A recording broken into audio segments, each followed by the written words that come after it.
Waka waka waka, what's up, and welcome back to the channel for yet another FC Finch review. That's right, it is Eaglemoss Thursdays today, and I don't even know if that's going to even be a thing, but we're calling it a thing for today. This was actually supposed to be on my table yesterday, but of course the Green Ranger came in unexpectedly, and I had to jump in on an unboxing of him, but I definitely see all the likes that the Eaglemoss videos get, so we are going to go back, we are going to continue doing these, and here we go. On the table today, we have the U.S.S. Prometheus XL Special Edition model. Now, this one has kind of been a long time coming. If you're on the Facebook pages for Eaglemoss, you know, you already know that when Eaglemoss announced the XLs and they started coming out with several models of XL, there was a lot of chatter and a lot of clamoring for this ship to be in an XL, and Eaglemoss finally delivered a few months before it went under. So this is one of the last XLs that came out, and we finally got ourselves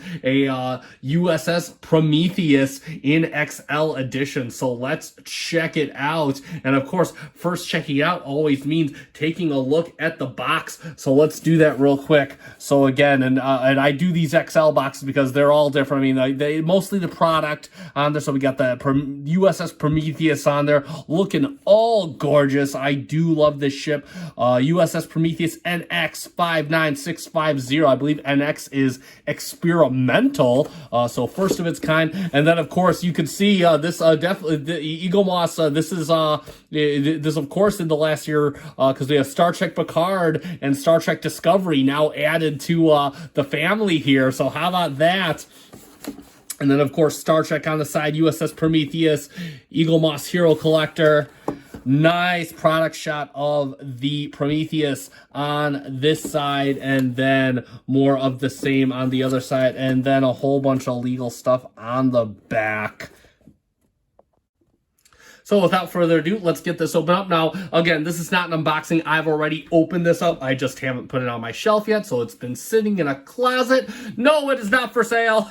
I am eventually going to put it up just as soon as I get everything situated with my Eaglemoss collection. Again, as I stated in my collection overview, it is an ongoing process, but enough of me talking about that. Let's get this open. And again, so typical, we already cut the tape long ago. I have already had a good look at this ship. And there you go, opening it up, and we're going to take a quick look at the magazine. And here's how you can tell it's a special edition. Here's the magazine from the issue, and you can see issue 25 up here, and special issue. This is the special issue. This is the XL. We're actually going to take a look at the. I do have this standard Prometheus, and we will take a look at that in a separate review because I just kind of looked at them both, and there are significant differences enough to justify a review of the standard Prometheus. So that is coming at some point, but for now we're just going to take a look at the XL and use the small one to compare. There's Dino Cat, of course. He's excited about the Prometheus. He's a fireball himself. So we're going to toss this off to the side.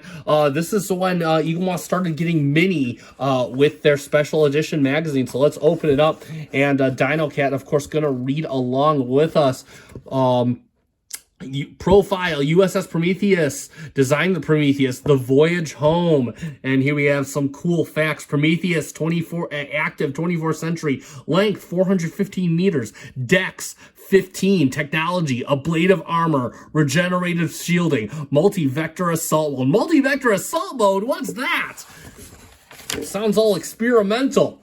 And they're a nice shot of the Prometheus looking right out of the episode. Of course, this ship from the episode of Star Trek Voyager, Message in a Bottle, and we see it, I believe, in the end of the Voyager, in the end of Endgame. And of course, the savvy will know that we do see this ship at the Battle of Procyon 5 in Enterprise's episode Azati Prime.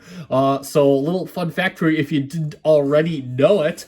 Again, lots of stuff. I'm not going to read. I very seldom read these, and like I said before, I've said in previous reviews, you can find a lot of this stuff on Memory Alpha, but it's cool that Eaglemoss includes it. Got some nice shots. There's the sick bay from the U.S.S. Prometheus, the bridge of the U.S.S. Prometheus.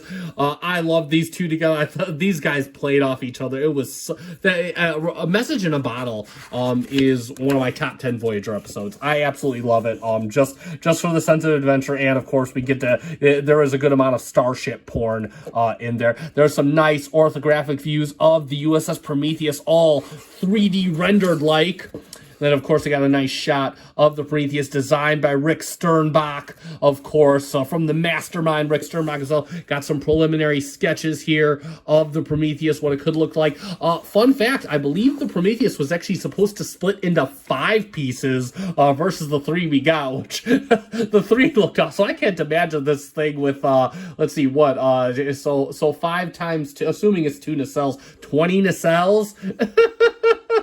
So here you go again, more sketches of the Prometheus. A lot of this packed into the magazine, and then of course starting to become more and more like the Prometheus. We see a couple of the lower sections in its multi-vector assault mode, and then of course a shot of Voyager and some shots of Dr. Zimmerman and the Voyager Doctor. This, of course, talking about an episode which had nothing to do with the Prometheus, but it later led to the Pathfinder project. So, oh yes, because in Prometheus, they did find out Voyager was indeed out there.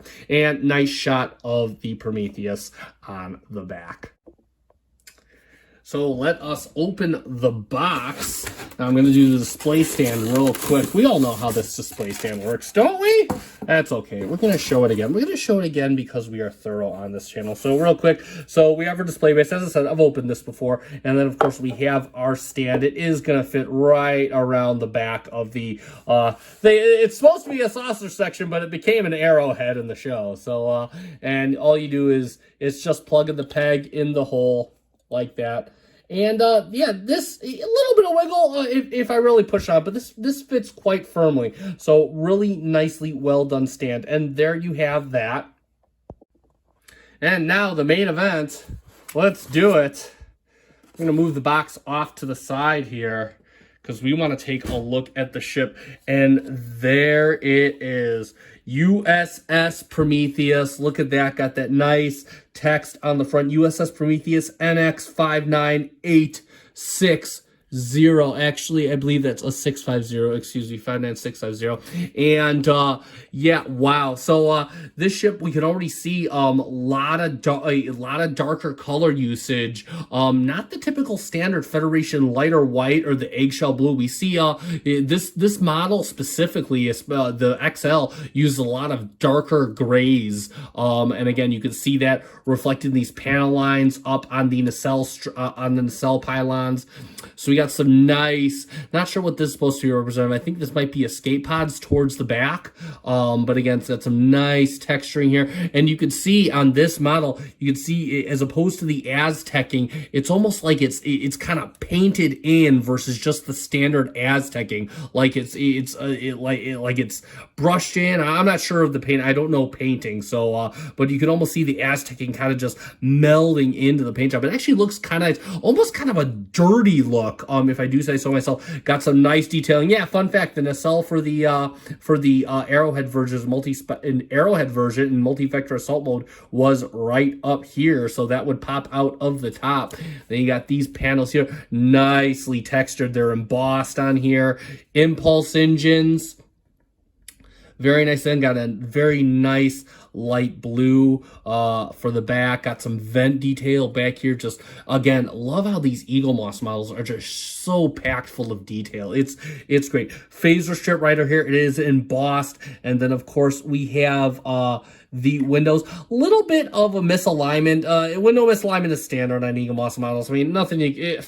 Again, I don't get too bent out of shape on it. It looks good to me, but aside from that, I love how they use the nice blue. Let me turn the light on because I don't want the shadows getting in there. Forgive me for that.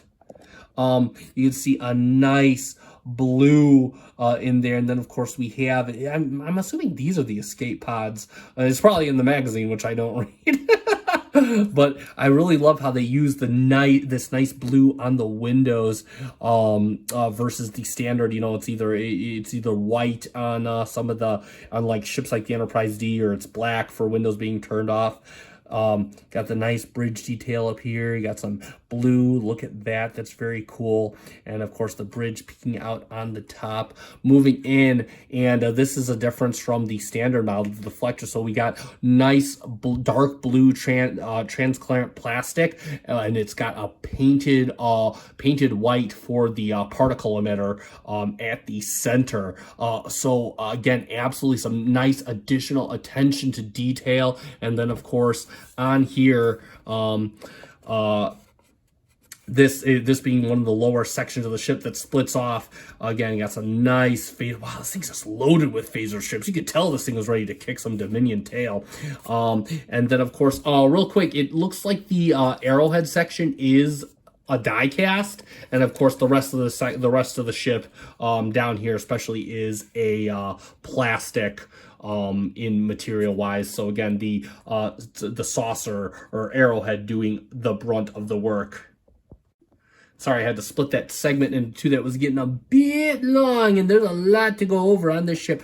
Got the nice Starfleet pennant right over here. And then, of course, yeah, it looks like more escape pods on here. Got some phaser strips. Man, this bottom section was lowered. And I know that when the ship splits off, there's phaser strips on the top.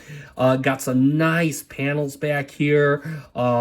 Just kind of divvying up from the flat plastic body, and then of course some paneling along the lower nacelle struts. A lot more, even more of that gray and darker gray kind of smudging in versus the standard Aztec. You can kind of see starting to go with the Aztec and kind of smudged in. Looks very interesting.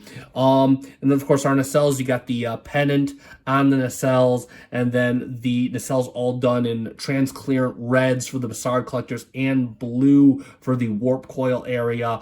And yeah, just very, I love the use of deep blue. Really nice. This model just seems to break up the colors really nicely. It works really well. Do a quick scope out of my nacelle nacelles for alignment, and yeah, hold on. Let's see. Looks okay. Yeah, maybe a little bit of a misalignment. I don't know. It looks okay. So you got the shuttle bay back here too, by the way, and that is nicely textured, kind of a ribbed texturing. And then of course, let's take a look from the front, because I didn't do it. And it's very hard to hold this ship, excuse me. Focus, camera, focus. It's hard to do with the camera, but it looks good. If they are misaligned at all, it's very minimal and not enough to bug me, because it looks like a very good model. Everything looks pretty well straight and in order. So that is yeah, that is looking very good indeed. And to get it set up in the base, you're gonna set the base down here. And what you do is you're just going to bring it down. The arms are going to clamp right around here. Not really clamp. They're just going to sit right there in the base. Now, it does kind of sit in an upright stance.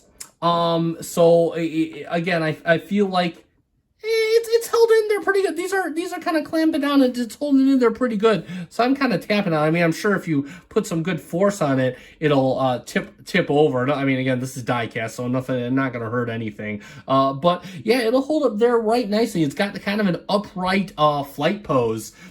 So yeah, no, it looks really good in the stand. And let's just take let's spin it around real quick, get some nice look at that beautiful ship detail. Again, one of the many gems to come out of Voyager. Say what you will about Voyager. For me personally, it's my go-to feel-good trek. I could just turn on an episode and enjoy it, and they had some cool starships in Voyager. I did enjoy Voyager, especially for a lot of the Federation ships that it had. So there is the ship on the stand.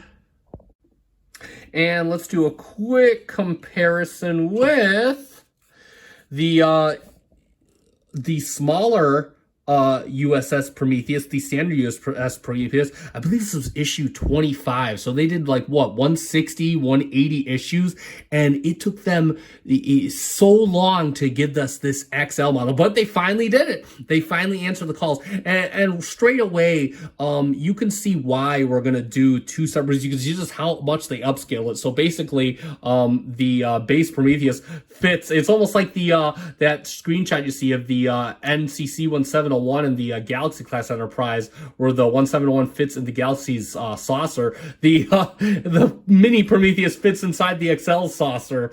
So that's pretty cool. And straight away, you can already see why we're going to carry this into two reviews. One for this model is going to get its own review because the color palette is a bit different, and they both work well in both ways. In fact, for a standard model, the Prometheus is one of the better standard model, and you can already see that it uses the white windows versus the blue. We're not going to get too detailed. I'm going to do a separate review on that, but yeah, just so you could see the standard differences and why we'll go into two separate reviews, because this ship, for what it was at the time, this ship really deserves it. This is actually really good. One of the better standard Eaglemoss releases, and I say that as a guy who loved a lot of Eaglemoss releases. This is actually one of the better releases, especially early on. Lots of nice detail and just really cool. So yeah, there you go for comparison.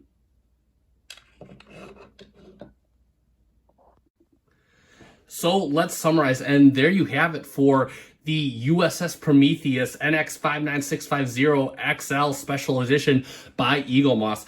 And yeah, again, another stunning effort by Eaglemoss. I really love a lot of the attention to detail. I love the use of the color palette on the XL. Love the minor changes that they made over the original model. Which is already a good one of Eaglemoss's better models, one of their best models in my opinion. So again, and finally, you know, I just think it's really cool, especially, you know, sadly, you know, they passed on, but I just think it's really cool how there was all this talk and clamor, and you know, companies are listening. Contrary to what you may think, companies are listening, and changes can happen. And they brought this to life just before things went downhill. So the fans got what they wanted, and we got ourselves an awesome XL Eaglemoss model. And yeah, it's absolutely beautiful. It's everything you could have ever wanted in a model, in a bigger version of a model that was already really good. So again, as usual, unfortunately, I have no link in the description to tell you how to get this. These things are as I've said before, they're going for buco bucks on the secondary market. If you can find a good deal on this ship, I highly recommend picking it up. Again, very good model. Absolutely no complaints on my part, but for now, until we get something more concrete about whoever's going to pick up the brand, I have nothing to offer in terms of a reasonable means of getting this ship. But that being said, I hope you have enjoyed the reviews. We are getting close to the end. If you like what I'm doing and you want to see more, feel free to like and subscribe. I definitely love having subscribers, and I definitely love having likes.